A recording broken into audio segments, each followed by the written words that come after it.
Matter of fact, let's stand up. If everyone should stand up and face the camera.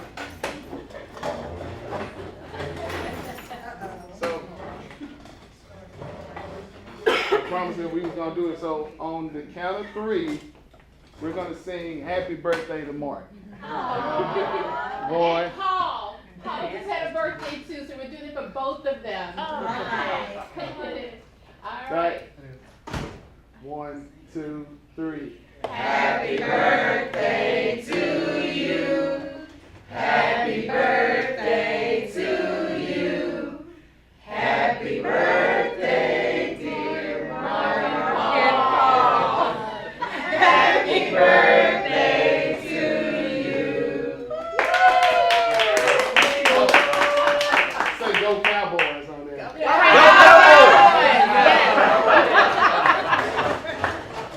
was wrong. Y'all better watch out for the next class. You don't have any words for them? No, I don't, but I don't know if they know who you are, Marina. Yes, they see me. Oh, Yeah. great. Well, I I'm did always the, excited when I see Marina come back to the class, because I know that so many weeks have gone by. You guys have met with money management and have had your credit reports pulled, and you're probably talking to your personal advisor. You probably have a plan of action when she comes back.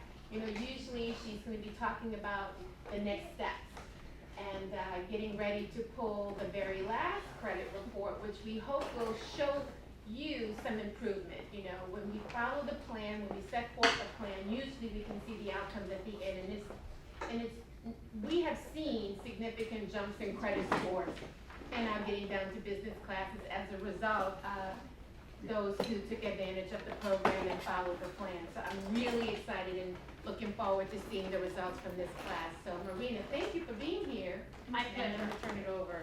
He has one more thing to go over. I think we all have a test.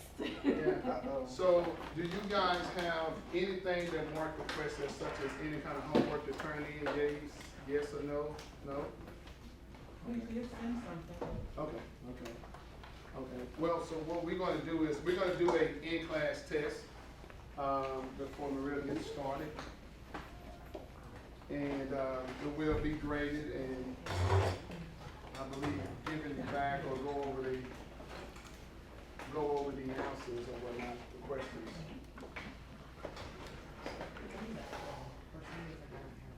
Okay. Does anyone have an extra pen for Ms. Griffin? Hello, everyone. Hi, good afternoon. Hello. Doing good? Yes. The puzzle coming together for you guys? A lot of information? Great. Any questions, concerns about the services you've been getting at Money Management? Doing good? Y'all call in for your appointment. And then pretty soon, as Lori mentioned, we'll give you the go-ahead to do the second session. It's gonna take less time, 30 minutes or less, depending on your situation. If you have additional questions, it's up to you. And you can also be contacting your counselor in between already, if you needed to talk to the counselor. So, yes, ma'am. We have a counselor, I think her name is Angie Gordon, and we met with her, and she gave us the information on the disputes and how to go forward with that. Mr. Bowers apparently lost all of his paperwork, and I let her know via, email, I think, or text, both actually, but I haven't heard back to see if she could just give us, I made copies of my sheets that didn't have my name on it for him, but I haven't heard back from her to get the letter that had his number, there was some number we were assigned. The client number? Yeah. Okay. So just follow up. Call back through the Just keep 800 calling. number? Yes, please. Yeah, it's just a matter of seeing what's going on. I'm not sure. I'm not going through your files, guys. That's confidential. I just wanna make sure that the overall, that you're getting the attention and the needs of, meeting your needs in regards to your finances and your credit reports, okay? So with that said, also, today's topic, understanding money and credit, that's the first one I'm gonna cover. Inside, you do have an evaluation form for MMI. Please do fill out, because you have one for the program itself, and I do need this one at the end, please, okay? It's confidential, there's information also on the back that needs to be filled out. It takes, no more than 2 minutes. So understanding money and credit, I'm gonna take you way back to the basics. In budgeting. We have to start from ground one. I'm not sure at what level, I'm not gonna test you where you're at with your personal finances right now, but what I wanna share with you, it's a guideline of information. Maybe you can incorporate it to what you have going on right now. You haven't done it, maybe this is the right time to start. But again, this is the basics to get you going into your personal finances. I think the next class you have, it will be about your business finances, correct? Or maybe you had it already. No? Either you had it or it's coming up. But this is for personal finances, right? So on the book, on page 4 and 5, there's a pre-test and a post-test. I'm not gonna have you fill it out right now, but the purpose of this test, it is to test, of course, your knowledge and how you see your finances, how you view them, how you've been working them, and maybe by even reading this information, it will prompt you to think, I used to do that, I was already doing it, or, oh, that's what it meant. So again, I'm not gonna make you right now to go through it, but on page 38, you put your answers. Way on the back of the book, page 38, it's true and false. So once, of course, the pre-test is to test your knowledge right now, the post-test, once I'm done with the presentation, and see the difference of the answers that you would have, okay?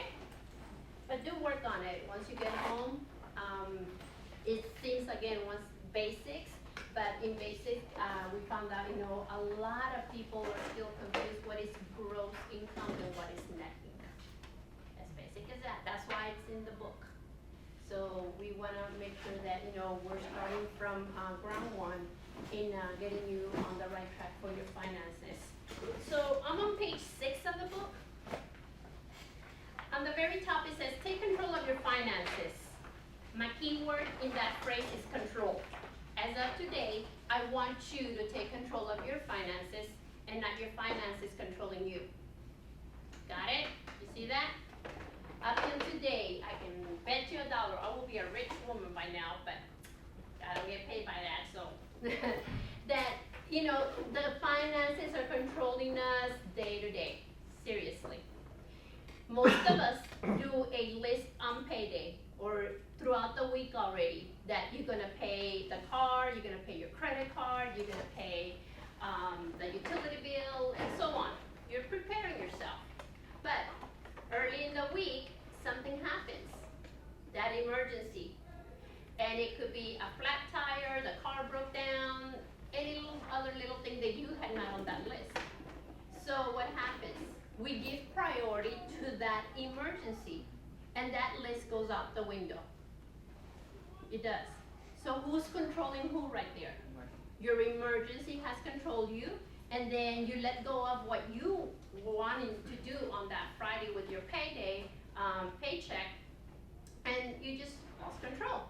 Because either you're gonna say, oh my goodness, if let's say for example it's a flat tire, a tire that you need, and you have to buy one, or either you're gonna shortchange some of the expenses that you have listed, or you're just gonna say, oh, I'll pay it later, that one, because I have to give this money to the tire.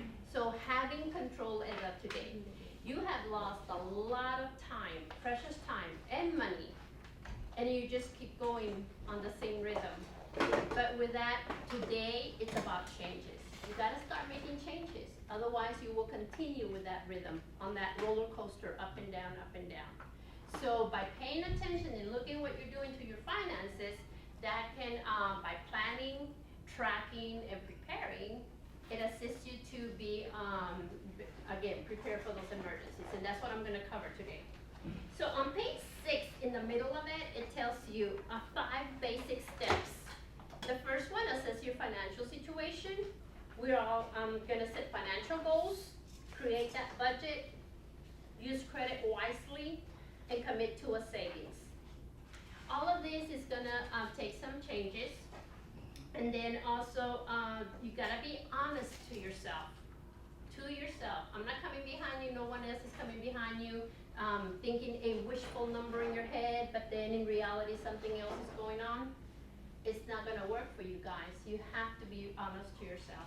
The other thing is that with that changes because of habits that we have already built. We're creatures of habits, and sometimes when you hear something new, you listen, and sometimes you're in doubt, like that's not gonna work, or that's too much work, or I can't do it, I don't have time. What we do at the beginning is start to create the walls already, and we haven't even tried at least something of a change. You can start your changes doing baby steps. Don't get overwhelmed that everything has to be done today or by tomorrow or the end of the month. Start doing with one change. Depending on what you're gonna learn something as different in this presentation, apply it to your lifestyle now, okay? Now, on page 7, it gives you an assessment. And the assessment, your answers is always, sometimes, and never. But the beauty of it, at the bottom, it gives you a scoring number. And based on that number, you can start again within yourself to start focusing where do you need to start, what needs to be fixed, or what needs to be changed. So little by little, again, we don't want to take the whole picture and get overwhelmed, because that's the things about that, we look at it, at everything at us, thrown or said at us, and we said, again, we build that wall and we find excuses not to move forward. So that's an assessment right there. Page 8, calculate your net worth. So how many of you have done this, calculate your net worth up to today? Already worked on it? Oh, You have? Yeah. This right here needs to be done at least once a year. Once a year, maybe twice, depending on the activity of the monies that you're doing. So this right here, calculating the net worth, is not just for extremely rich people. It's for anyone that has money, income. You have to know where you're at financially, what is your accomplishments with the money, or exactly where you're at. So that's the reason about calculating your net worth. The beauty on this one, on this form, is that they're side by side. On your assets, it's everything that is yours, and some items have value for resale. The liabilities, it's everything that you're still paying on, okay? And then on the assets, it might take you just a little bit longer to fill out that side. The reason for that is because if you haven't filled out the form before or done it before, and depending on the item that you have, are you gonna categorize it as an antique, resale shop, or garage sale? What is the value to you? So it takes a little bit of research to get into this area. The only thing that needs clarification, or I wanna bring it out, is the personal property line right there. Personal property, that's asking in there your appliances, jewelry, or household items. That's what you can lump in there, or just put in that line right there. That's what it is for the personal property. All others are very much self-explanatory. Okay, so now in liabilities, much easier, much quicker. You're just gonna grab the bill, the statement, if you have that expense, you write in that balance that you see on the statement, or on the bill, or online if you have them online, and bring it up. And now again, the beauty of it is that you have them side by side. At the bottom, you're gonna do your pluses and minus for deficit and surplus. That's what you're looking. If you're in a surplus, congratulations, you're doing something very, very well. And if you're in a deficit, that gives you the chance to look at your assets and start seeing, oh my goodness, okay, maybe I can sell the second car for the moment and start paying off some of this debt. Maybe I can sell some of the household items and start paying for the debt. Instead of what we do normally, if we have not done this right here, we don't have it in front of us, what we think of is how to get more into debt when we're in suffering. So this right here, having it side by side, like I said, depending on what items that you have already as an asset, it can be considered to be, sold to get you out of this area. Any questions about this?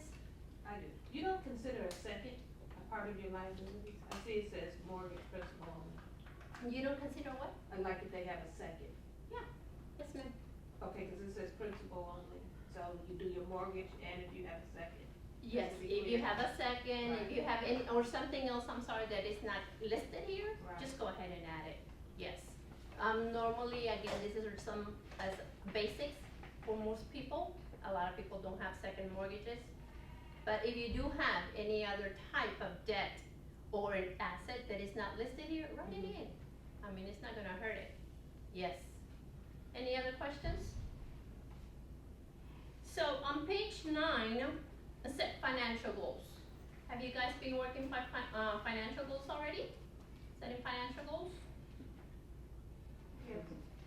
Yes or no? Financial goals. I'm gonna go more into it here in a minute because there's a worksheet for it too. But this story here on page 9, this family is working towards getting, taking a vacation here in the next 12 months. And they're planning to spend $900. So what this family is going to do is save $75 a month in order to achieve that vacation, but on a cash basis. You see? They will have the cash, yes, they can use the credit card to pay for whatever they're paying out there, but when they come back from vacation, it'll be paid for. You see? So it's nice, you do deserve a vacation, but whenever it's well planned and within limits of your income and, you know, not to go overboard, take a vacation, you earned it. But don't take a vacation, charge it on a credit card, and then be paying for it 5 years. Doesn't make any sense, right? So that right there are for financial goals, some reading material. On page 10, financial priority worksheet.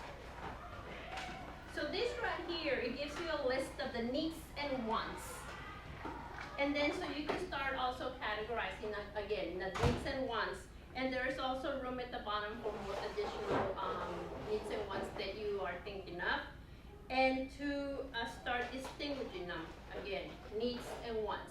Do I need it or do I want it? Probably you've heard the phrase before, need it and want it, and if you haven't used it, put it to practice. Very simple. It's a distraction in the mind that when you're gonna purchase something, it's not as right there at the moment. It can distract you to say, do I need it or do I want it? And that, the need or want, has to be answered before it gets into the basket. And that way you'll say, it's a need right now. It's a want, or you plan for it. You need a distraction as you're grabbing something from the shelf. Everything is on sale and we want it. We always say, oh, that's on sale, I gotta have it. It's on sale, I gotta, I'm gonna take it. It's on sale. Just stop and think for right now. When is the last time you haven't seen a sale? Those sales come and go. Even I get confused. It starts one on Saturday, by Monday you have another one, and by Wednesday the other one starts. And I say, wait a minute, where's the one where am I? So there's always a sale. Don't think that you missed the boat, like we say, right? There's always going to be a sale. So don't get caught into that rushness. And what that does is unplanned purchasing. So be very careful. Always think twice before you're gonna buy something. Research it. Seriously. You have your cell phones, get some apps, do comparison shopping. Always think twice, no matter what it is. I hate myself for that, because I am my worst enemy. I do it. I second guess myself, I have to research it, and then I go home, and then I think, oh, it gets crazy. But well worth it. I'm a happy girl. So now, on page 11, financial goals. You see, we were talking about financial goals here on page 9, but the worksheet is here. You see, for everything in finances, there's a worksheet, there's a plan, as you can see. So on this one, financial goals, you have your short-term goals, which is from here to 2 years. Your midterm goals, which is 2 years to 5 years. And then the long-term goals, 5 years and after. Now this right here, it all depends on your individual needs. I cannot help you and say by here in 2 years, we're all going on vacation. Some of us wanna go on vacation, some of us are ready to buy a car, some of us are ready to even buy a house. No telling. But the thing about it, about your goals, they have to be measured in time and amount. Don't set yourself to fail, because that's what's going on. And then you see, even for each category, it has 4 lines in there. Because if something was to happen, that emergency, then you go to the next try. And then you go to the next try, and next try. So don't give up on your goals, because it's like running like a gerbil in that circle, round and round and round. You gotta see that you're meeting something, applaud yourself, pat yourself on the back, and then you move to the next one. That is right there. For sports people, they play sports and they have like the winning team will get trophies, will get big money. You know, for some things that we do, we get paid even for work, right? But for us individuals, what is your reward? So it's your financial goals, okay? A lot of people in the long-term goals is where they focus into getting a stronger retirement. If they have kids that they're gonna go to college, they start working on that, setting up saving plans for them. And so these are some of the things they look in the long-term goals, because it's 5 years and thereafter. And so be very careful, once again, when you're setting your short-term and your mid-term goals, that you're not setting yourself to fail. And do put several of them in there in case those emergencies come about. Any questions about this? Okay? All right. Page 12 and 13. Strange to see that we're gonna talk about insurance, huh? Since I'm talking about finances, but guess what? Insurances are so expensive, and now so require your health insurance and auto insurance. But at the same time, for us as individual, are we doing the homework? Do we have the correct coverages? And you know, normally I myself, back in the past, I was told you need car insurance. Okay, call the agent, I need car insurance. He says, okay, I got you insured. And that was that. But what was I insured for? What was the coverages that I needed and things like that? I didn't want to know. I just wanted to know the magical number, that ding, ding, ding, ding, ding. It's going to be $69 or $89, or you know, what number am I looking for? So that's why we going to go over as a guideline in about the insurances. Auto insurance. When is the last time you guys call your agent for a discount? You called them yesterday. Come on, guys. You haven't? 2 months ago, 2 months? I added something, so I can do a discount. You got a discount because you call them, right? The agents are not calling you, I can tell you that much, huh? Right? Why? Because if they're calling you to offer you, oh, April, I have a discount for you today. That's pocket money out of their pocket. So they're not calling you. So we have to call them. So auto insurance, depending how you're paying them, if you're paying them like every month, call them at least once or twice a year. If you're paying them for 6 months policy, call them the month before, or if you're paying them again for the whole year, call them the month before. And they say, hey, remember me? I need some discounts here. There's discounts out there galore, because look at this. You've been seeing TV commercials where it says, oh, switch to us and we'll give you a $300 discount. That $300 discount, and if you haven't called your agent here in the last year or even longer, that's pretty much the discount that your agent should be offering you right now. That's why there's such a big, you know, discount right there, because you guys have not approached and not worked it to have it to the bare bones in your premiums. So call them and ask them for discounts. If they tell you there's no discounts, it's like, you hang in there a minute, because I'm gonna go look around with competition. And oh boy, they'll find them that quick. Oh, wait a minute, 5 minutes, I'll call you right back. I might have something for you. Right? For your insurances, we're normally, again, looking for the premium number. Something that is gonna be, of course, affordable. But why don't you consider also to get into a plan that they have the first accident forgiveness? Or if you don't have an accident, they discount $100 from your deductible every year. So there's a lot of things going on out there, and if you're not asking or if you're not aware, you're missing out on them. And in your discounts, there's such things that if you're buying a house and your house has a garage and you're parking your car inside the garage, you get a discount. Yes. Why? Because you don't have your car parked outside and it's being liable to be stolen or vandalized. So you're protecting your property. So you get a discount when your car is inside the garage. For people that drive 20 miles or less a day, they get discounts. For people that have teenagers and they're starting to drive, if you take their report card to the agent, you get another discount. I mean, just If they have A's and B's. yes, they have to be good grades. That is so true. Yes, yes, they have to be good grades. And if you have security on your house, you get a discount. Security system in the house, security system on the car. If you do bundle plans, you get discounts. So guys, sky's the limit. Now, the other thing about car insurance, there is the require and optionals. Okay? So do you know your policy? That you are, with the optionals, what could be an optional in your policy? Rentals. Perfect, perfect. Both, yes. Roadside assistance, rentals, what else? Tow truck service, there's another one, there's a couple of more. But those are optionals. Believe me, if you don't need it, don't have it. You don't have to have it. But if you need them, please do have them. I mean, it depends on your needs. That if you need them, do have them there. But you know, here in a minute, you're gonna see where every dollar, every $3 count and how it multiplies for you at the end of the year.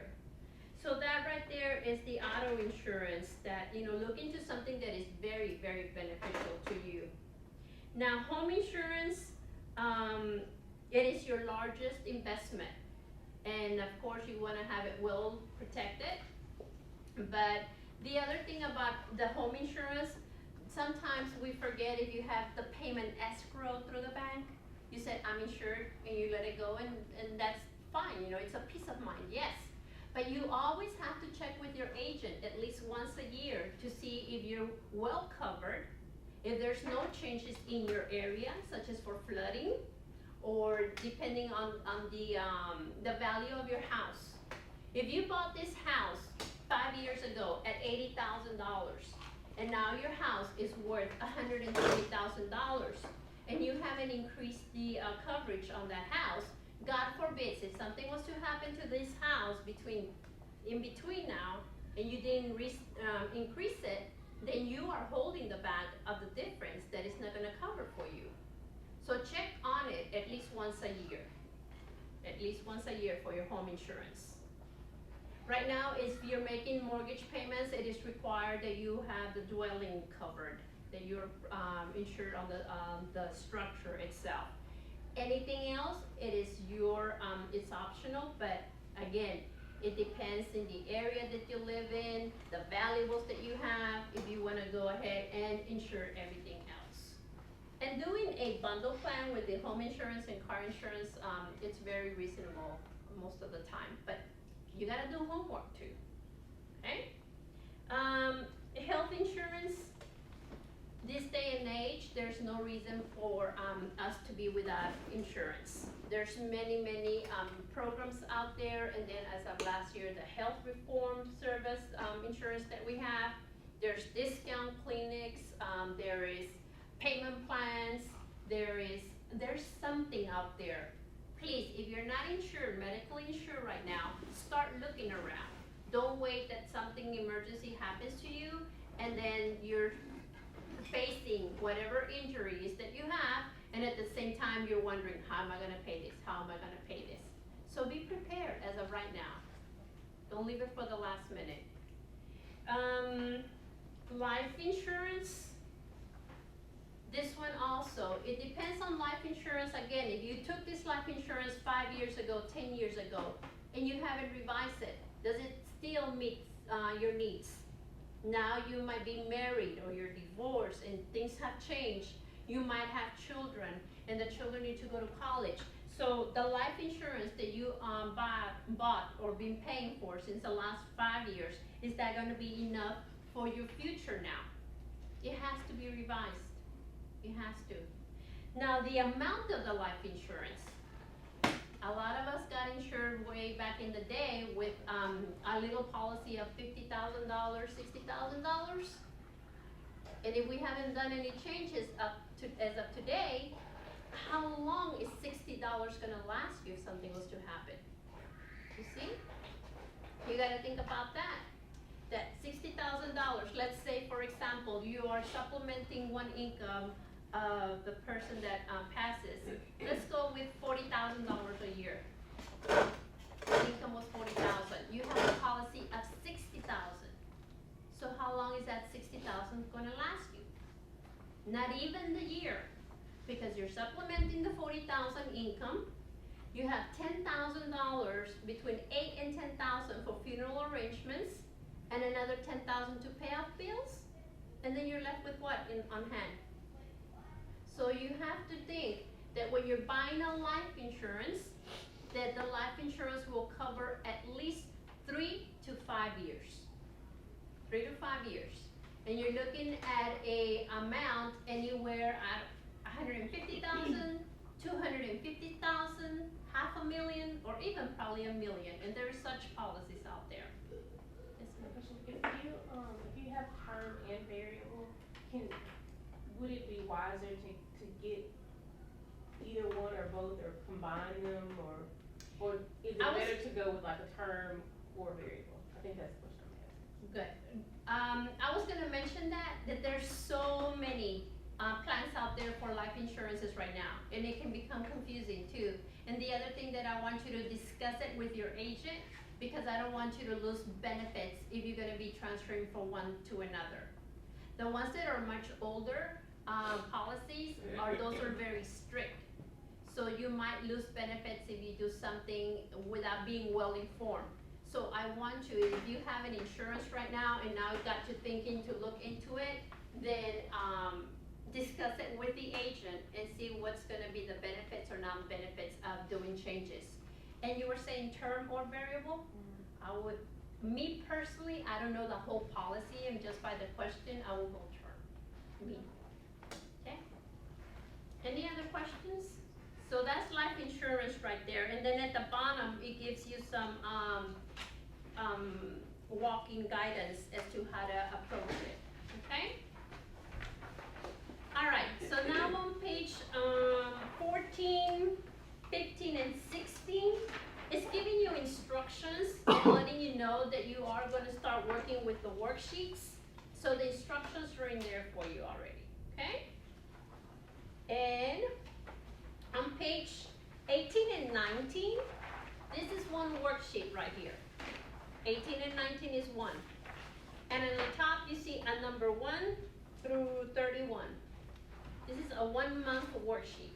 And the worksheet is a records of your daily expenses. It sounds like, oh my goodness, every day and every little thing? Yes, every day and every little thing. You need to track where your money's going. So that way you'll know, hey, there's room for changes. There's something that I didn't even think about it to look at it that way. Or, what's going on? So where is your money going? Daily expenses. Have you tried doing something like this before? Yes? Or not such? Daily. Not such detail? Not that detail. Not the detail, huh? It's like, ouch. Ouch, you wanna see every penny where it goes? No, it's for you, like I said. Look, a true budget has 3 parts. Can you name them? Anyone? The parts to a true budget. No? Alright, they're here on the side. Your fixed expenses, your variable expenses, and your periodics. Okay? A true budget.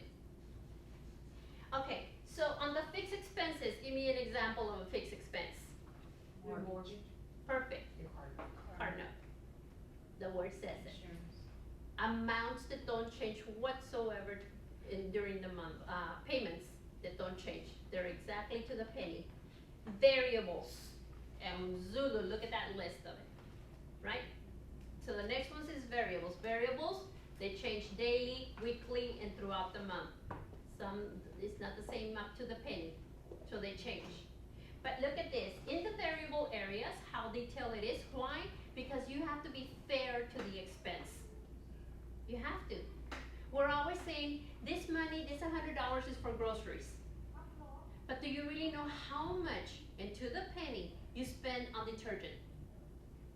Anyone? Huh? Every month or every 2 weeks, how much would you need for detergent? Body wash. How long does it last? How much will you need? You see, we always say this is money for the groceries. And there's nothing wrong to get all of those items with the groceries when you're there. But you have to see if you're overspending even on that. Are you treating yourself on a bubble bath, you know, and overspending on that? You gotta see it, you gotta know. So you have to be fair to each of the expense and at least know how much you have allocated to it. Now the other thing about it here, in your variables, that's where we all lose control of the situation. We do. Why? Because there's no set amounts. And we're always just going with the rhythm of the expense. We do, that's what we do. And then we don't have no control of it because what is the fair amount to spend, right? Such as the fixed, those are easy. And we know that we gotta pay that amount or there's consequences to it too, most of the time. But on variables, we just go with the flow of the expense.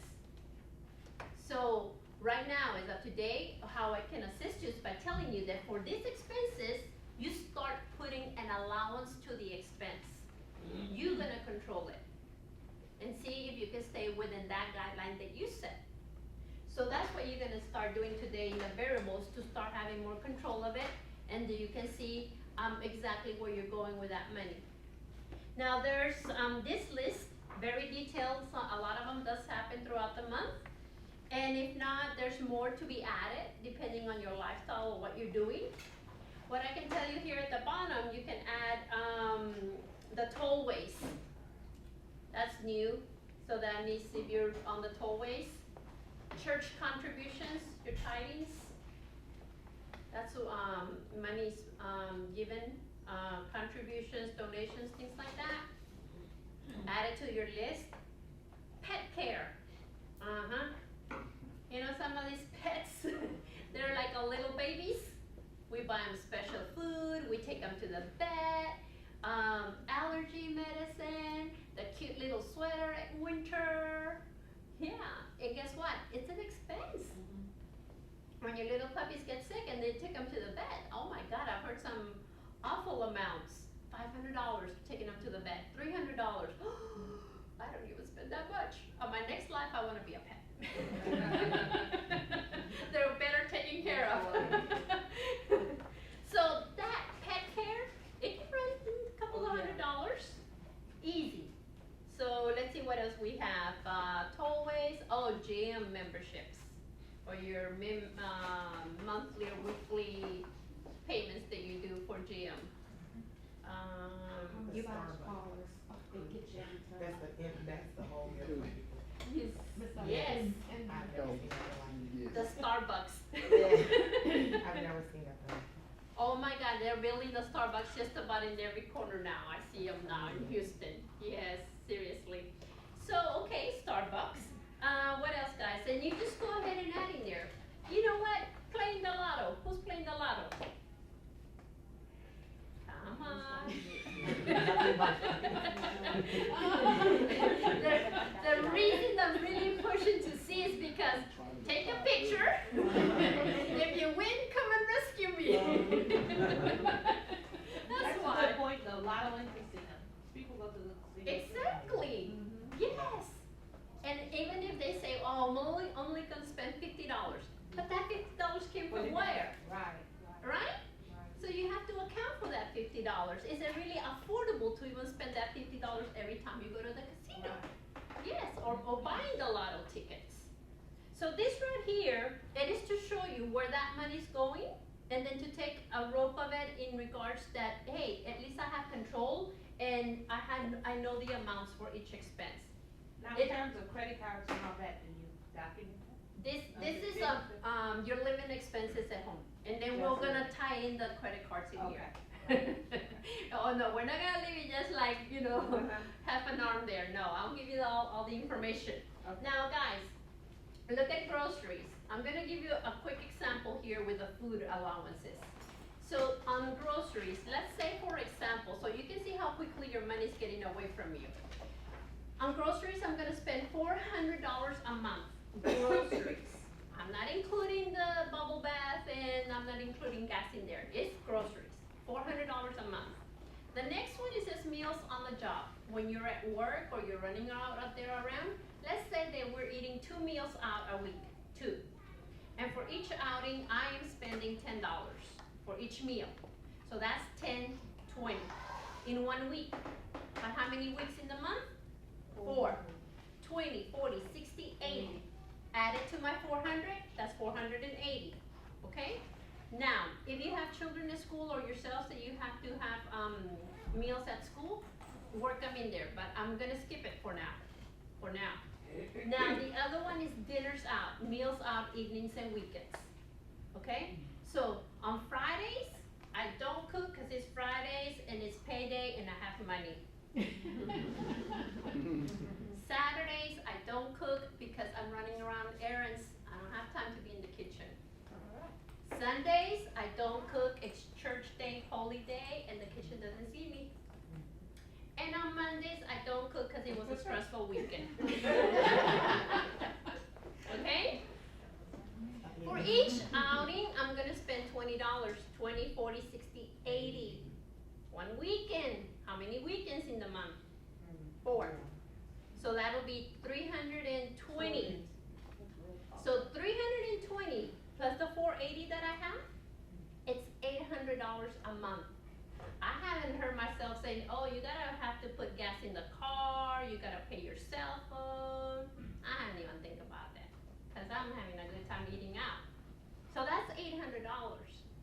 Now, I can see you thinking already, Ms. Perez, I don't eat out that many times. Yeah, okay, you don't eat out that many times. The example, it was to show you that with the little amounts, how quickly it adds up. And number 2, your size of the family. You could have a larger family. This is just me, $20. You guys might be having a 1 meal per weekend, but it's adding up about $40 to $60. You see? Or you have a special diet needs, and it has to be a better meal.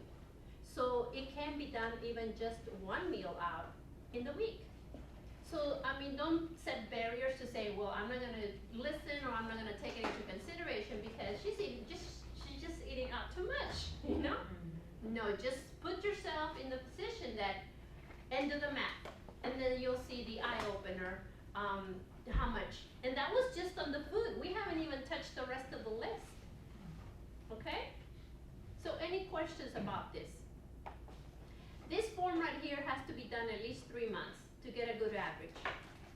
And you can start also helping yourself that if you have like your checkbook, receipts, you can start pinning the numbers in here for yourself.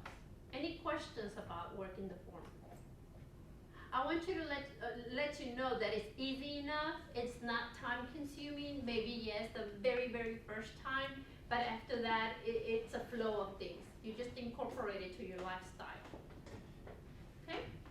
All right, then let's move along. On page 20 and 21, this is to track your cash spending and credit card spending. Again, you have to see it. I know during the day you're not gonna carry this big old book with you.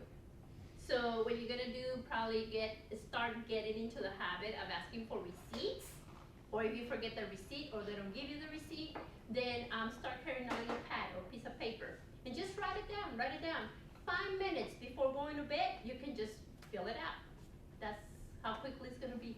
Can you just pull your go online and look at, you know, your further down, pull your receipts from your. Right, and categorize them. Yeah, and categorize what you're doing in, Starbucks or eating on, things like that. Yeah, okay? Now, on page 22, 23, one worksheet itself here. So this right here, it has a 1 through 12. So this here is the 1 year progress. Now these forms right here, you can use them as they are in the book. You can scan them through your computer, or you can use your Excel sheets if you have something already in the computer, and probably just incorporate some of the categories or the topics if you're using already something at home. Okay? Now this one, the beauty of it, again, it is because I don't want you to wait now till the end of the year, always saying, oh, next year will be better. Or I hope next year it will be better. This is not about a hope, it's about you, and you make the changes. So depending on what's going on in that month, the following month, you start making changes to better your situation. Or if you're steady, then you continue to be steady on your numbers. So this is what you're looking at, you're viewing it. And again, incorporate it into the computer so you can monitor it from there too. At the bottom, you have periodic expenses. At the bottom. So these expenses right here is what we've been calling, oh, I have an emergency. I have an emergency. There's no emergencies. This right here is part of our living expenses too, yet being prepared and planning for them, it doesn't make it an emergency anymore. So these expenses here is what comes once a year, twice a year, maybe 3 times a year, okay? And this is how you plan for this area. Let's take the car repairs. So let's say last year you spent $300 on oil changes and a good tune-up for that car, 300. So 300 divided into 12 months, it's 25. So $25, it goes into your periodic savings. Back to school expenses, the kids go to school every August. And yet us as parents, we sometimes are scrambling till the last week, trying to find supplies, and we're not prepared. So now being prepared, you will save per child, or your budget is, again, $300 to get them the basics, the school supplies, tennis shoes, whatever it is that you're gonna get, and start saving for that. And you'll be ahead of the game too. You buy gifts for Christmas, you buy gifts for birthdays, there's no surprise to it. Again, make your list, who's gonna be getting gifts this year, include me please. And start making your list and set amounts. What is the amounts for Christmas, for birthdays, anniversaries? I mean, that's an expense, I can tell. It is an expense. So why not be planning for it too? So this right here, this is your periodic expenses. This is not the savings that you use just to go and grab money because you're having some other emergency somewhere. No, this is separate. So work on that, and I can tell you, yes ma'am. Isn't it a true statement to say that sometimes you have more bills than you have money, and so sometimes you have all these things that you need to plan for, but you don't even have the money to put there to plan because other things, your fixed expenses are more important. Mm-hmm. And you're saying like, I get what you're saying, that would be like in my situation, The perfect world, right? But until business or income increases, how do you do that? We just have to somehow, we are doing it somehow as it is without this other thing added that I'm just talking about, right? And then say for example, if you were to get that emergency, the car breaks down, what is it that you're gonna do? Somehow restructure everything in order to get the car fixed. But if you start little by little, we gotta do something different, at least with baby steps. I truly hear what you're saying, but if I was to come behind you, I would find the money, believe me. Because, it doesn't seem like there's room.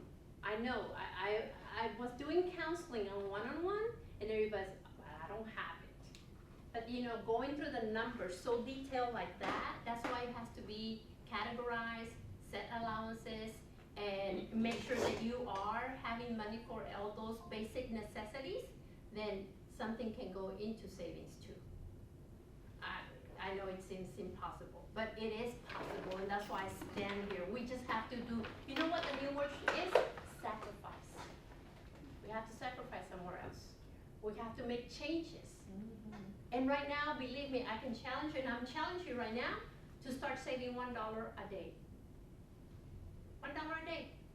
It doesn't seem like a whole lot, but you know what? It's gonna build a habit, and then $1, you don't need it, you don't feel it, then you can bump it up. And then you bump it up, and then you get into that goal number that you have in mind. Because what we're doing for savings is that we hear the financial experts say, hey, you need to save 10% of your paycheck. That would be like, woof, close me down. You don't know how much that is from my paycheck, and you don't know my bills. So we just say, no, I can't. And we don't do it because the financial expert said, and that's what I should be doing. But guess what? It is what we can do, and we have to start somewhere. And that is the baby steps that I call it. Baby steps, little by little. Because it's of the habit, and then you'll see it that it will grow for you. Believe me, it does work. Yeah. Yes. I have another question. So Sure. where do you put this money at? Like you put it out in one, cause I have so many bank accounts, cause one is for, I don't never go to that credit union, so that may be for your extended savings and things like that, but my whole thing is like, how do you save your money? Because if it's in your everyday account that you spend out of, it's so easy to see that money and think you have spending money, but that money was for something else. It's not really safe to save your money at home for different reasons too, so like, how do you save your money? I'm gonna answer your question now, and that's on page 32, okay? You can have one savings account, one. But you know the beauty of it, or the secret of it, it is that you need to categorize your savings, and that will make it last a little bit longer. Categorize it at home, on a piece of paper, on your computer, you keep track of it. You have your $600 in the bank, that's savings, and that's what you've been doing, savings. But you see, it demoralizes you that and an accident happens, an emergency happens, and you cure it with the $600, you bring it all out. And you say, oh my God, it took me over a year to have that $600. But guess what? If you categorize it, the savings, it will last a little bit longer. So there's 3 examples right here. You're gonna categorize it for your periodic expenses, your emergency fund, and your goals. So the periodics, if you have $600 in the bank, you actually only have $200 for your periodics. You only have $200 for your emergency fund and $200 for your goals fund. You see that? So that can make it last a little bit longer. I'm gonna have to take a minute break, Take about a 10-minute. 10-minute break. Yeah, about 10-minute break.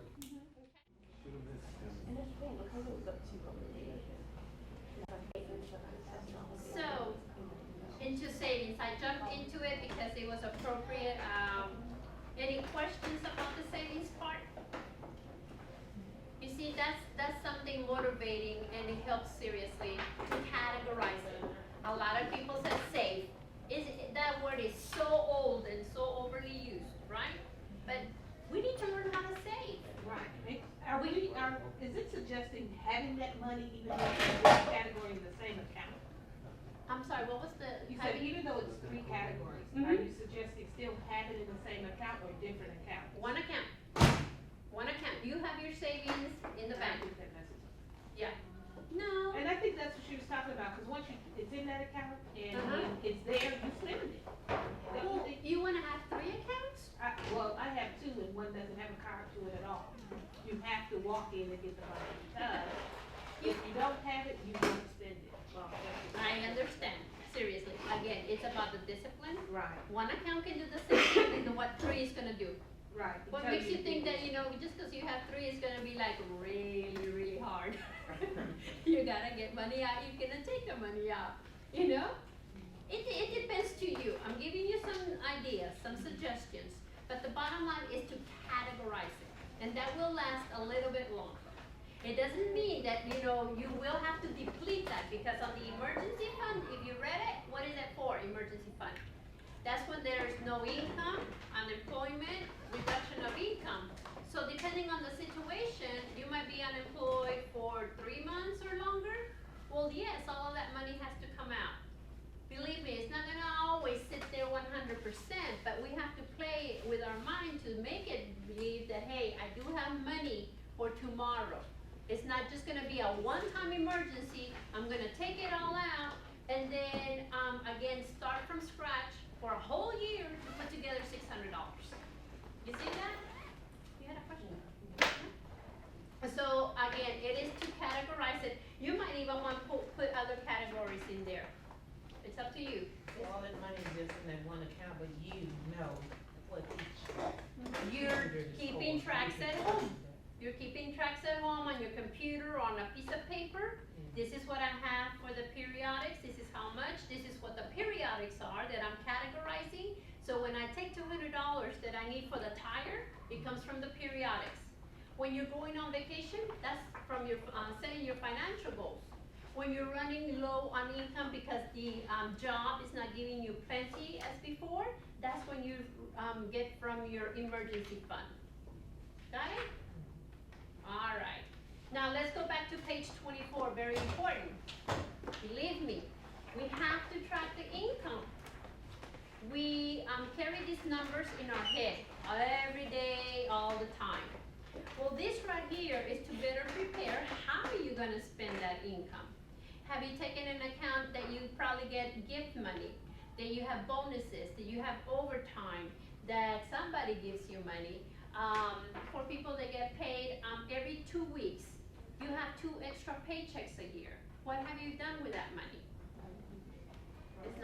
It's not confession time, but just think about it. That's money that, if 10 months out of the year we're living with 2 paychecks, what makes you think another paycheck is what? It goes out the window because we're trying to catch up on paying bills or, I don't know what has been done. But that one for me personally, I learned the rhythm of it and keep track of it, and that one goes into savings. That's it. I don't need that paycheck to bail me out that I'm running behind on bills or that I have to, that emergency that comes up. No, easily into the checking account, the savings account, and it's there. So those 2 paychecks, I have no plans for it at all. I don't even roll it as to, 3 paychecks this month. Yeah, there's 3 paychecks, but I don't need that extra paycheck because I've already lived off the 2 that I normally live off. So that's, gives you instructions on how to fill it out, very detailed as you can see, and account for all the monies that come into the house. On page 25, compare income to expenses. So up to this point, if you already started your budget, you're tweaking, you're making changes, and yet it doesn't balance, it's giving you some suggestions on where that changes can come about. On page 25, on the 3rd bullet, on the 3rd dot, read it for me, please. Curb habits, Yeah. curb habits such as the daily routine of buying a $3 cup of coffee, which can add up to over $1,000 a year. Thank you very much. I want you to read it. I want you to hear it because it is going on. $3. Yeah. It's just $3, right? But look at the amount, how it multiplies for you, the weight it carries for you. And then we're talking about savings. Now that we're gonna spend even the $1, we can say, you know what, that $1 can do more benefit for me in that savings account. Just think about it. The last one, the last bullet, evaluate the importance of everyday luxuries such as the cell phone, the cable, entertainment, non-essential clothing, designers' haircuts. There's some little items that you think, I deserve it, or I'm used to it, or I gotta have it, I gotta do it. And there's a lot of money in there for you. If you were to do a true budget right now, I can guarantee you by next month, you can give yourselves a raise. And I'm gonna say probably, it's little, but probably even $10. That's your raise at least right there. $10. You'll find $10. When is the last time you have called your cell phone company plan to renew it and see what better deals you can get? If you haven't done it in more than 2 years, you're missing out. They're coming changes here. So your cell phone. I hear a lot on people about their cable. Oh my goodness, some people pay $160 to $180 a month on cable. I don't see y'all blinking either, huh? So it's kinda true. 160 and 180 maybe on cable. And I asked the audience, well, does that come with the remote changer guy? You know, the guy comes in and is changing the remote for you? Oh no, Miss Perez, I have 500 channels. 500 channels, there's 365 days in the year. Who's at home watching TV? There's not enough time even to watch 500 channels. And we're creatures of habit that we watch the same channels over and over because we have our favorite TV shows, huh? Come on. So right there, you can find some cutting back on that expense. You think you're saving when you get the cable, internet, and phone because that's a bundle. It's a bundle. They gave us a bundle. A bundle of a bill. What we had done, with our cable, cause, you know, my roommate was paying a ton of money on cable and internet, and she bumped the cable back to basic cable, and we got what's called a Roku box. So basically, you pay maybe $10 for this Roku box, and you can watch all your favorite shows through the internet. So if you have Hulu or Hulu Plus, you wanna sit down and watch your favorite TV shows, instead of paying for cable and 500 channels, you just pay for What you watch. the shows that you wanna watch, and you're paying on demand. So, say your favorite show isn't on, then you watch Netflix or whatever. But, I mean, you're not paying for cable, and you're certainly not paying. So that's $18? Probably about 18, 18, yeah, maybe $18 to $20 a month, and it goes through, you're basically using your cable, Uh-huh. I mean, your internet service Your to watch whatever movies. The and streaming TV. online Yeah, that is streaming played. online versus. You gotta watch it online. Well, What's it no, called it again? hooks up to your television, that's the thing, just like your cable box, What is it called there? it's a Roku box, Spell that. ROKU. Okay. Mm-hmm. And it Yeah, actually see what hooks, we it learned hooks today? directly into your television, so you're watching your shows on your TV through your streaming internet. There's something, I don't know all the details, there's something called Rabbit out there too. Yes, Yes, it's it very, is at Walmart. it's very similar, Yeah. it's very Does similar. it work? Yes, it does, Yeah. and you That- don't see apparently it any does. advertisement on it. Uh-huh, Directly is at Walmart, yeah. and you can Okay. get most all channels. You see, there's alternatives out there other than the company itself. And with Yeah. as much technology that we have, as much competition, we just gotta do a little bit of homework and you'll find your deal. But yeah, look at $160, let's say, versus $20. Yeah. So those are some suggestions right there that we can come back, cut back on and sacrifice for a moment. Only a moment. I'm not asking you to give up everything and go cold turkey on a dead diet. That's another program. But it's just opening the mind, sharing information as we just did right now. I mean, I didn't know about that one. I know about the rabbit, but you know, we learn from each other too. So on page 26, budget works. Budgeting works. It does. It seriously does. In the middle of the page, you'll see a successful budget should help you increase your savings, prevent impulsive spending, decide what you can afford, identify expenses that can be reduced, and repay debt. So as you're looking into your budget, keep these topics in mind. If one of them is no, go back to the drawing board and see what's going on. This is what you're looking for. This is the advantage of it. This is the positive part of your budget, okay? At the bottom, budget allocation, a lot of people ask us, okay, how can I allocate my income in percentages? And that's the answer right there, okay? I don't recommend to go strongly right now because percentages are much higher than what you're doing right now. And it will find to be discouraging. Two things I want you to do. Number one, when you go home, do the exercise. And number two, within a year, start working within the guideline. But don't discourage yourself that right now it's like, oops, I'm over, and it's not gonna be done. No, remember the baby steps. Now, this is the way you work this area. Let's take the housing. It's suggesting that 20 to 35% of your net income goes towards housing.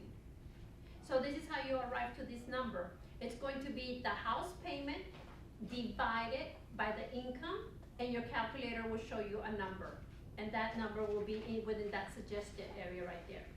Now let me put it into a number. Your rent payment is $500. Divided into your income is $1,000. So your calculator will show you a number 50, right? So 50 based on the range area, it's telling you 20 to 35%. You're paying too much rent right now. You see? So it's the expense divided by the income, and your calculator will show the number, and that's those numbers, that's what's gonna be seen on the range suggested area. Okay? Any questions about that? All right. On page 27, we're gonna start talking about credit. And as you can see up till right now, this page, I have not mentioned a credit card. I have not said, hey, you're running short on groceries? Get the credit card. You need gas? Get the credit card out. Right there, up to here, those are your basic living expenses, your necessities, and they should be covered with the income that you bring in home. Not to use a credit card to bail you out. Got it? Any questions about that? Now, credit cards, credit is not bad. They're not bad. It's knowing when to use them and how to use them. All right?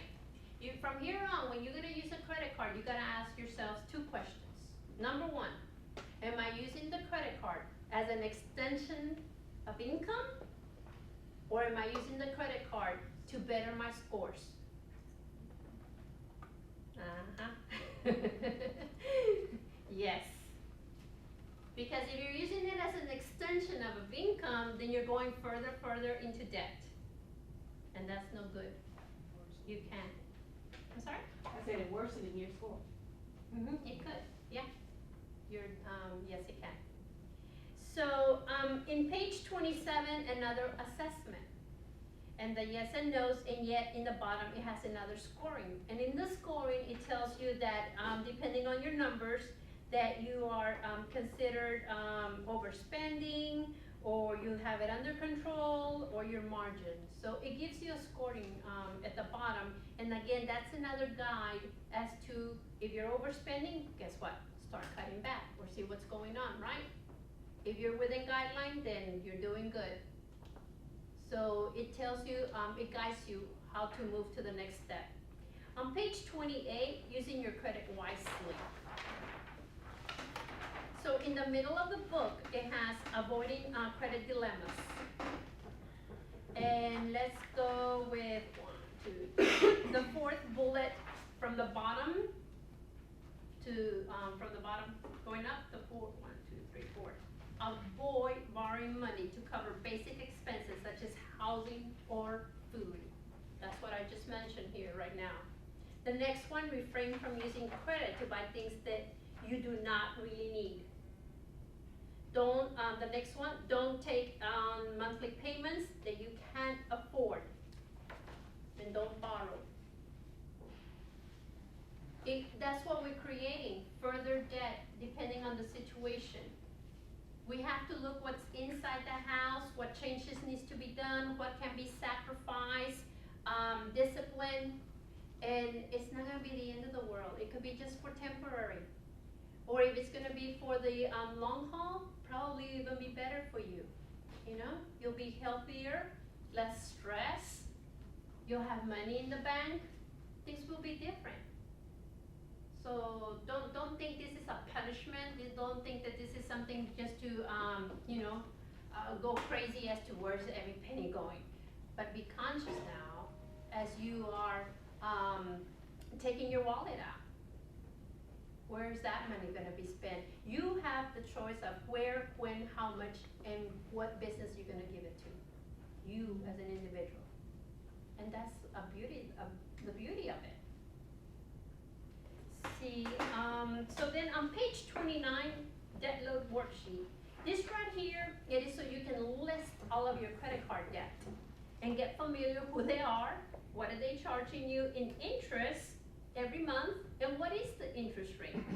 So having it face forward, it helps you once again to realize, maybe there's an account there with a $300 balance. Maybe you wanna get rid of that account.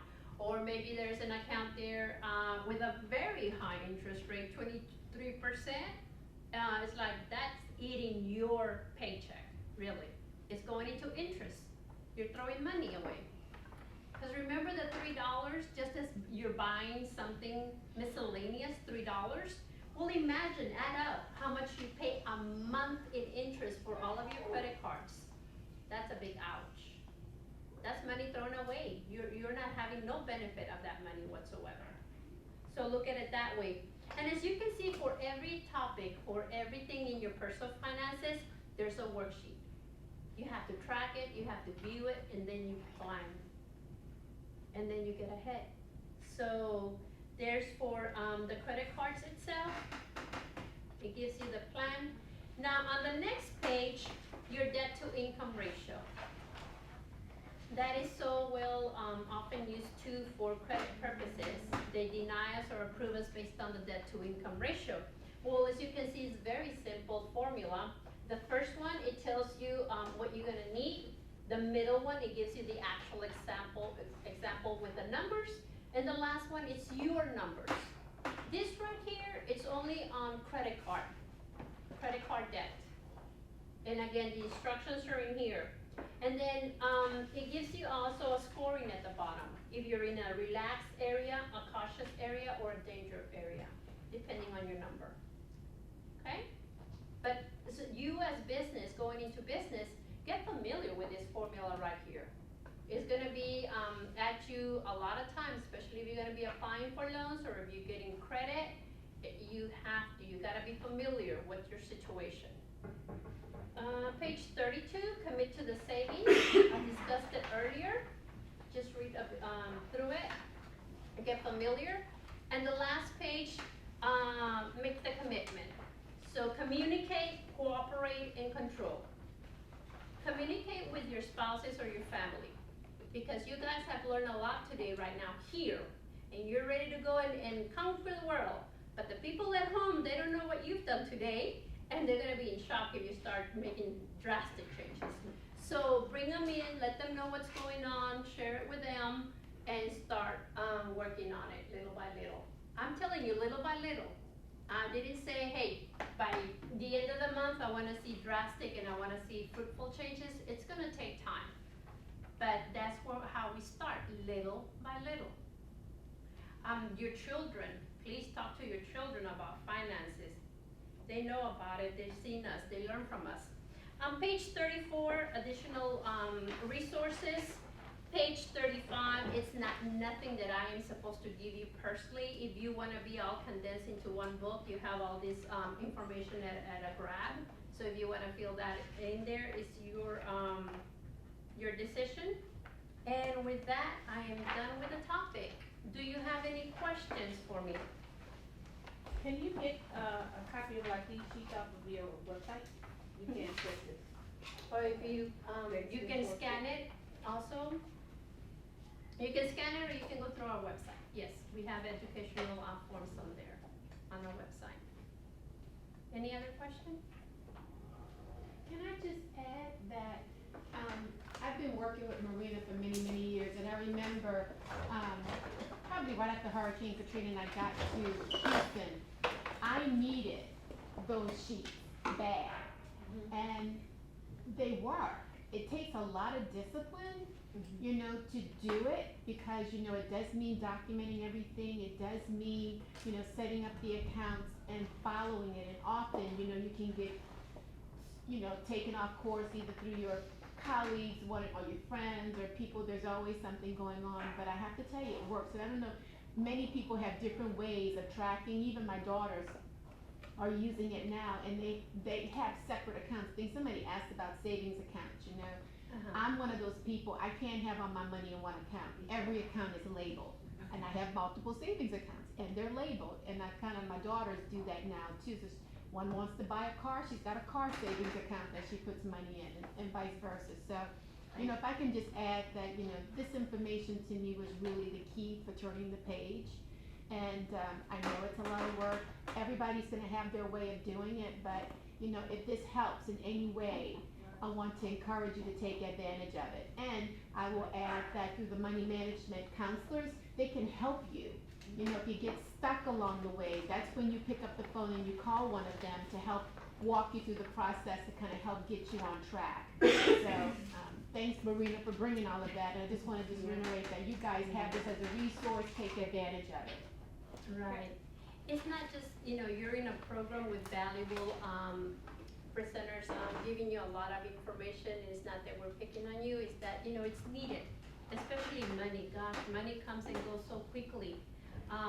And it's us as an individual, we only carry a, career title, but we have not learned how to actually manage our monies in school. You know, they never taught us. Can you imagine if we would have learned this in school, the economy? What economy we would have at this point?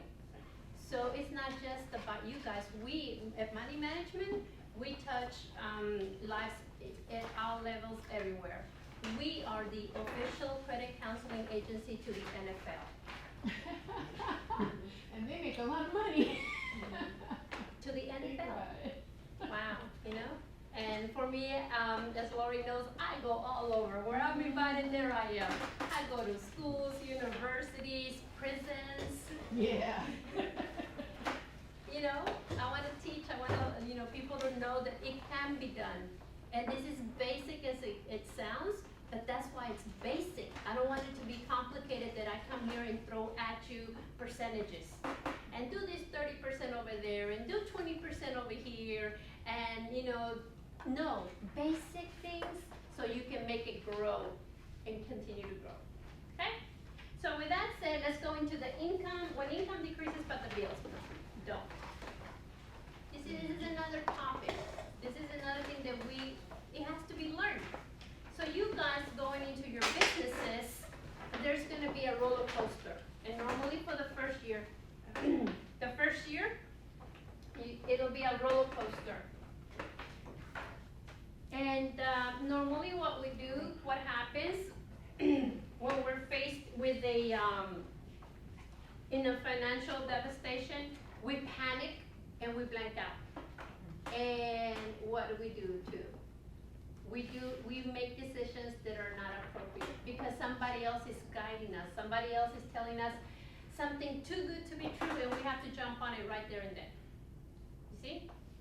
Or the other thing is that we haven't even looked around at what's going around us, what resources are out there for us, because we, for the most part, think it's not gonna happen to me. You know? So we let it go by.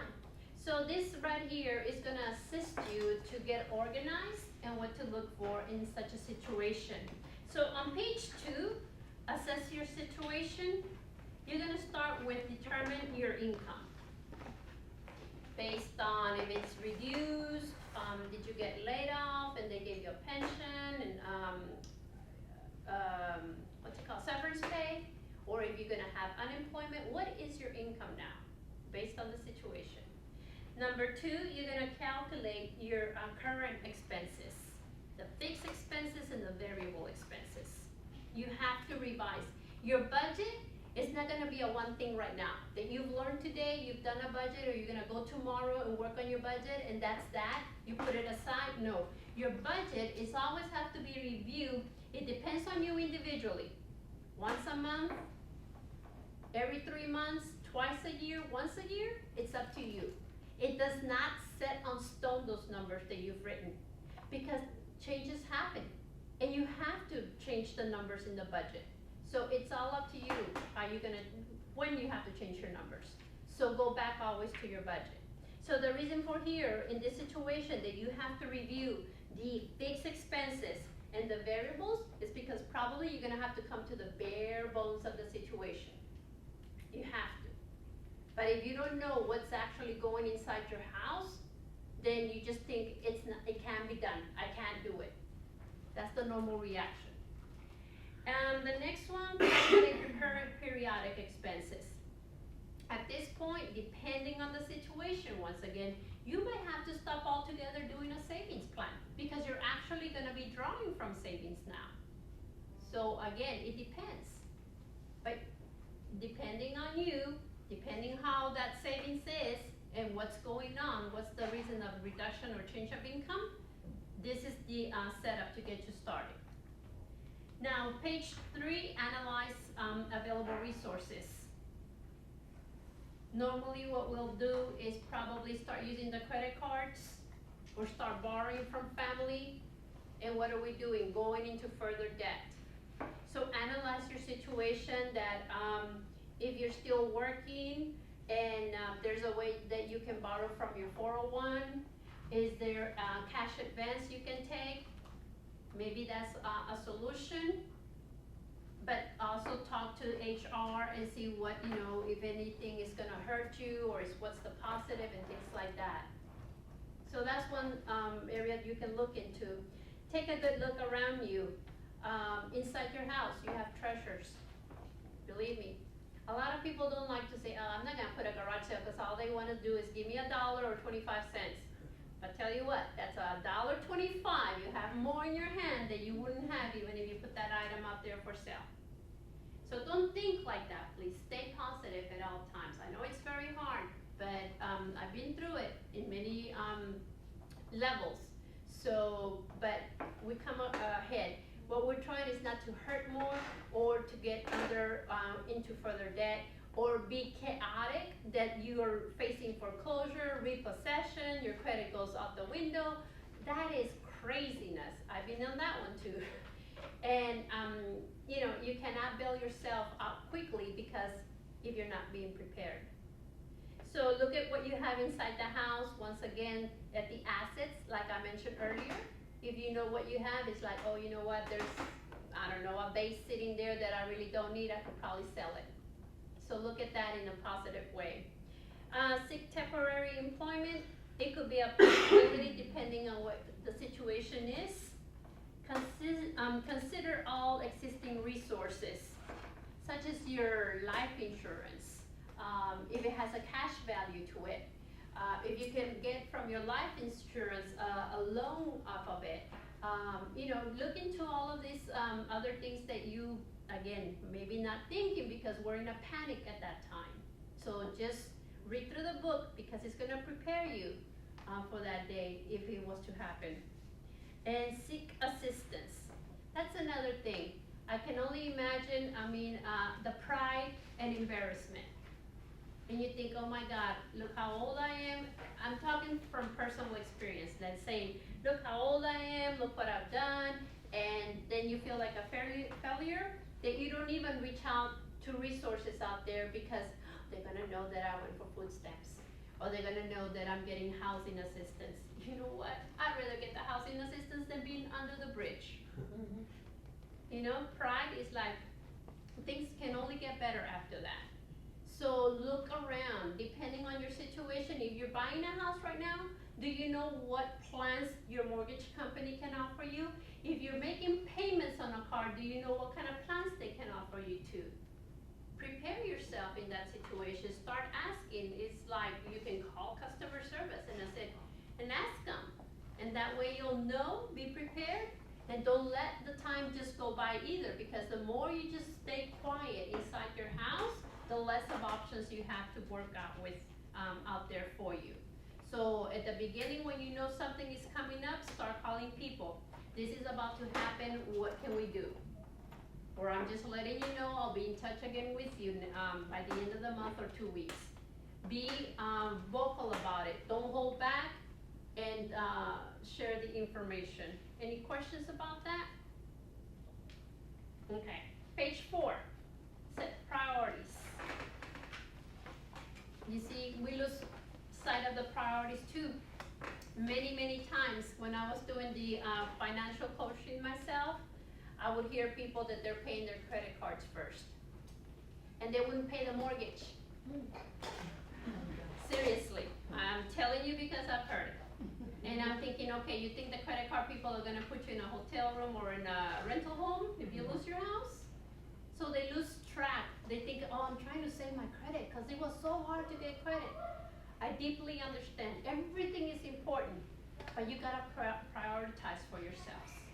So on this page, page 4 is telling you what is the first priority, what is the second priority, and what is your third priority. And at least if you can see it right now and start guiding yourself and make notes to the side, well, this priority is saying this, but I also have these other things that need to be considered or more important too. Write it down so you can have it in mind already. Then look at your second priority. So the second priority says, debts may include other and include secured loans and other financial institutes. So again, that's the second priority, but if there's anything else that you feel, oh, that can go in there as a second too. I'm not sure, if you're having also, like you mentioned, the second mortgage, or a line of credit, or that second car payment too. So it depends where you have to probably at one point seriously, in the long run, way far away, you might have to give up the second car. But in the meantime, you can start fighting to having them both by working internally with the lender to see what kind of plans they have for you.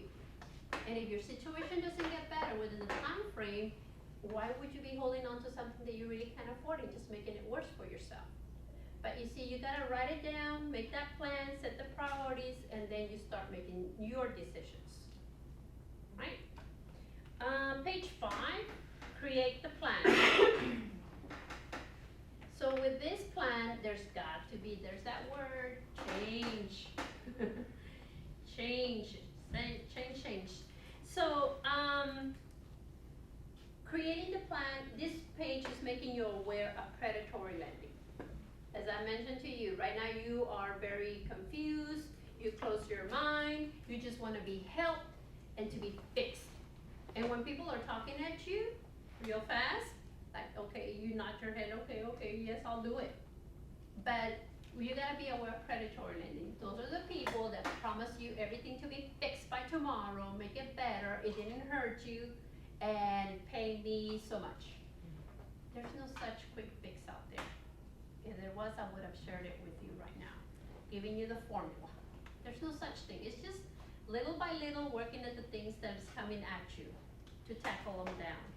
So do make sure that whatever is it that you have going on, you start here locally, you visit your banks locally or call them and say this is what's going on. Now, from the bank, if they transfer you out of state or to another city, that's fine. But you know that you call that number and you're dealing with your bank. Don't let the calls come from the outside telling you, oh, you need a loan, and they're calling you from nowhere, I don't know. No, tell them I'll deal with here locally first. So things like that you have to keep in mind, be alert, don't fall asleep. Don't think that they're doing something to better your situation. Sometimes it can be worse. Or if you're gonna accept the help, do research, do your homework, get all of their information and then check them out. If they're on the up and up, go for it. But if you have never heard the name, you got a call that was not expected, then you gotta question why are you calling me? So do that. So this page right here is to create your plan, page 5. Page 6, contact your creditors. As I was mentioning before, don't wait too long. The minute, that week, within you're going through your change, start calling the creditors and tell them this is my situation. What can you do for me? Don't start talking saying, well, I only have $25 right now.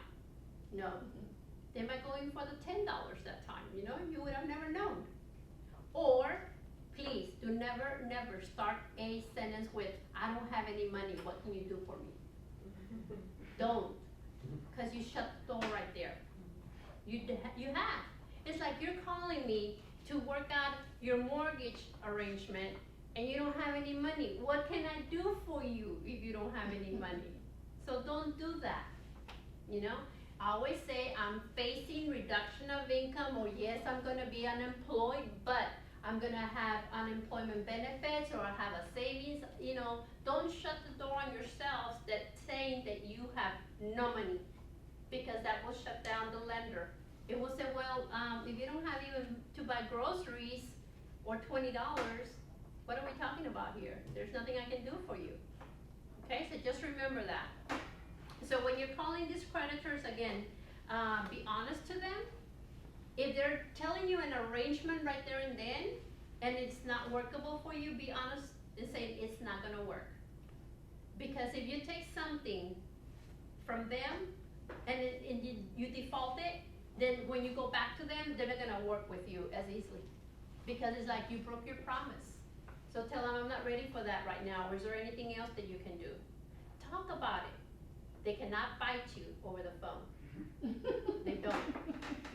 That's what we're afraid of, a lot of us. You know, it's like facing the, oh my God, what are they gonna tell me? Or what are they gonna do? That's the least of the problems right there. I want help, and I'm gonna get it, you know, to my satisfaction. So don't be afraid. Stay organized. Yes, please. Have everything in front of you, the statements, the information they're gonna need, your account number, what is your interest rate on it, what is your monthly payment. I mean, as simple as it sounds, we forget about them, we go blank, or if they ask us to get the statement, I hear paper on the background. You know, they're looking for all this information. Have it in front of you and be prepared.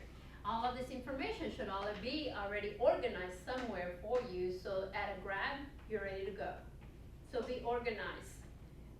Be prepared to make the calls, also sending letters if you like, to get them, you know, warned already, or mention your situation. A couple of weeks later, you call, say, hey, 3 weeks ago I sent you a letter. It should be already in my file, so you're ahead of the game too. And keep your at the end of the bargain, as I mentioned earlier too. If you can't do nothing at that point, don't feel bad. It's like, you know what, I can't do it, and I don't want to default. So I'll call back and see, hopefully in 2 weeks my situation changed, or maybe you can change, offer me something different. So it's just about communicating. On page 7, understand your rights for the fair debt collection practices. A lot of us just think, just as in general and overall, we're being harassed. They're harassing me. They're doing their job. The laws have changed very, very drastically. Yes, there's a few bad apples in the bunch. There's a few, but not for the majority. And there are also people out there trying to make a living like us. So, I mean, there's a mixture, but this is in here on page 7, the 3rd bullet, it's describing what is considered harassment. So the collectors, number 1, can call you from 8 to 9, give you a wake up call in the morning, and put you to bed at night. And that's Monday through Friday, no, it's Monday through Sundays now.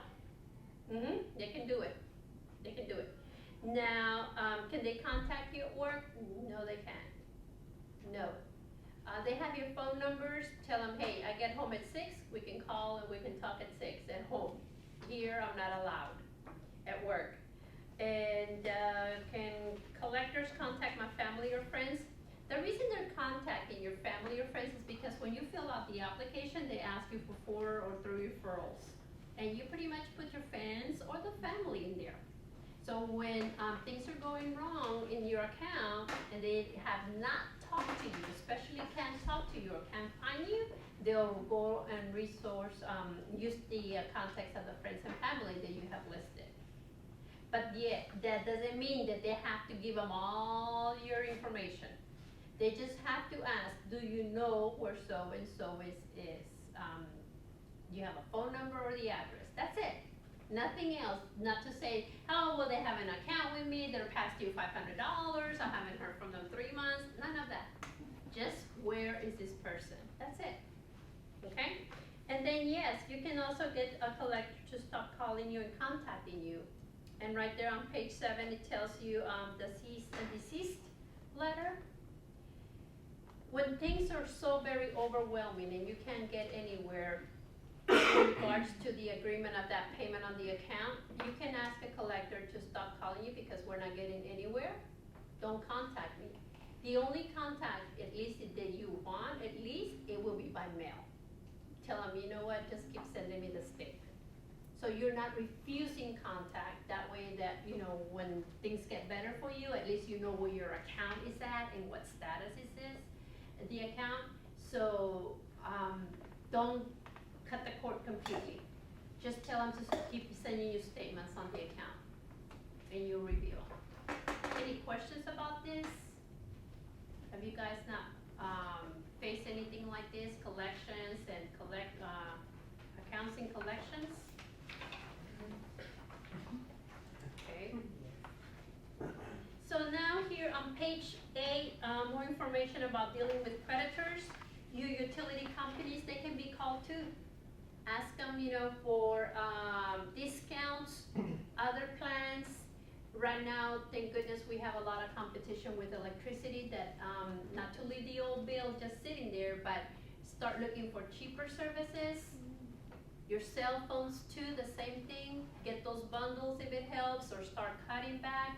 But contact the utility companies. Now, utility companies have hardship payment plans or discount plans. You would have to fill an application, they review it, and then they'll let you know. Or maybe depending on your situation, they'll you know, make less of a payment, but you have to catch up at a certain time. So there's several things that you can could be done, but if you haven't called, you'll never find out once again. Housing lenders, as I was mentioning to you, right now there's a program, and I think I heard it's gonna end at the end of December, the HARP, Home Affordable Refinance Plan. Did you all hear about that? This is, because it will end in December if I'm correctly. This plan is a refinancing of your house, but yet it will save you like $4,200 a year. And your payments will drop drastically, and then the interest rate will be a very good one too. And then this one right here, you can start with your lender, and if your lender doesn't work out, you can always call another lender, but you gotta call it by the plan. It's HARP, H-A-R-P, and it's Home Affordable Refinance Plan. This right here, like I said, it's a good plan, and you gotta think, if you're buying a house right now, if you're gonna go into something such as refinancing the house just because you feel that it's time or somebody told you to, it's not just about doing it like that, because somebody told you to do it. You gotta see the benefits of refinancing, because in refinancing, what you can do if you're not paying attention, you'll get back to the 30-year loan. So if you have paid already 10 years down, or if you paid 15 years, and if you're not paying attention, it'll bump it back again to the 30. It will not be beneficial to you refinance if it's not dropping 2 points or more from the interest rate. It's not beneficial. The other thing in refinancing is that you want to make sure that it's, if you can get it into a 15-year loan. But look at the monthly payment you're going to have now. Is it beneficial to you? So you see, there's an art to everything. It's not just because you're sitting here today and that would have been my solution. Hey, refinance the house and you can get it current again. In refinancing the house, there's closing costs again. And depending, again, how much, it can be $2,500 and maybe even more. Do you want to go through that? Put $2,500 into the house right now. Think about it. If it's beneficial, do it. But if not, don't go that route.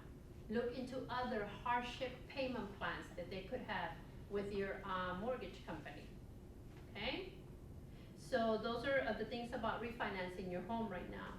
Going into the equity loan, I don't recommend it. If you're short on cash right now, you gotta look ahead.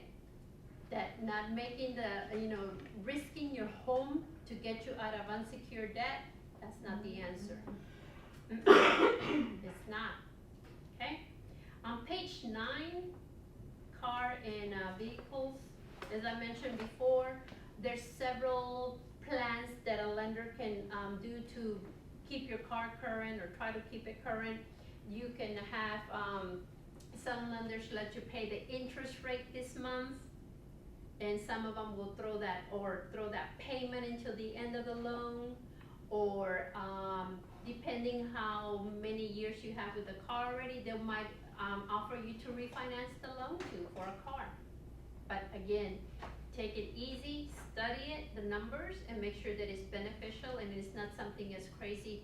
I talked to a lady that she's been paying for a car for 8 years already. You know how many cars I could have bought?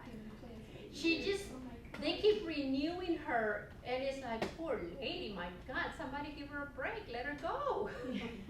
The car is on its last leg, that's why she came to talk to us. It's like, the car is about to go and I'm still paying on this thing, like, oh. Credit cards, insurances, and as you know, for car insurance, liability is by law now, so don't let it lapse. Make sure that you are covered, you're on your car insurance, at least have the very, very basics. That's why I need for you to be familiar. If all fails right now, just go home, get out your insurance policy, and look in the area that tells you what you're not covered for. Simple as that. At least you'll know right now. You are not covered or not coverage, something like that. It's in there already. So that way you'll know exactly what you have in that policy. And if it doesn't make any sense, which it took me a while to learn it, I would call the agent and ask them questions all the time. So please, you're paying a pretty good penny for insurances. I would make work my agent. For life insurance, as it mentions here, look for something less expensive. Look for different types of life insurance, because there's bundle plans and different types of plans, term, savings type. Gosh, a lot of good plans out there in life insurances right now.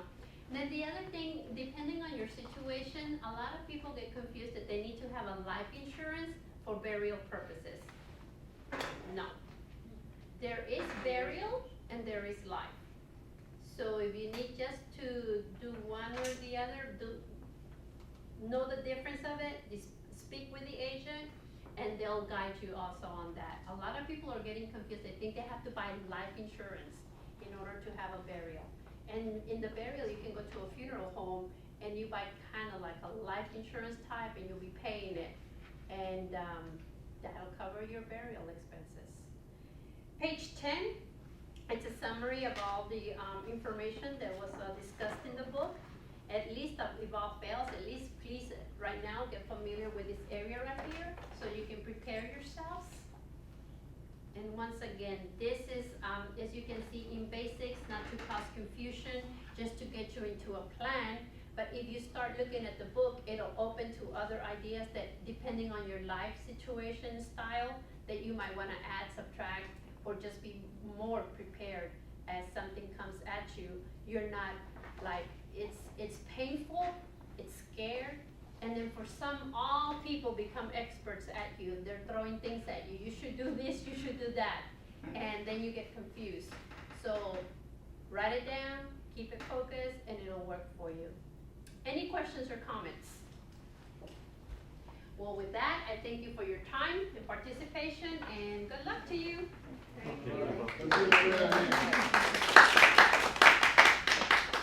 Well, that concludes class. The next class will be on the 12th, so you guys be safe driving home.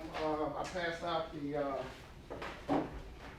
evaluation sheet, so if you can please fill those out for me, and as well as the other program evaluation.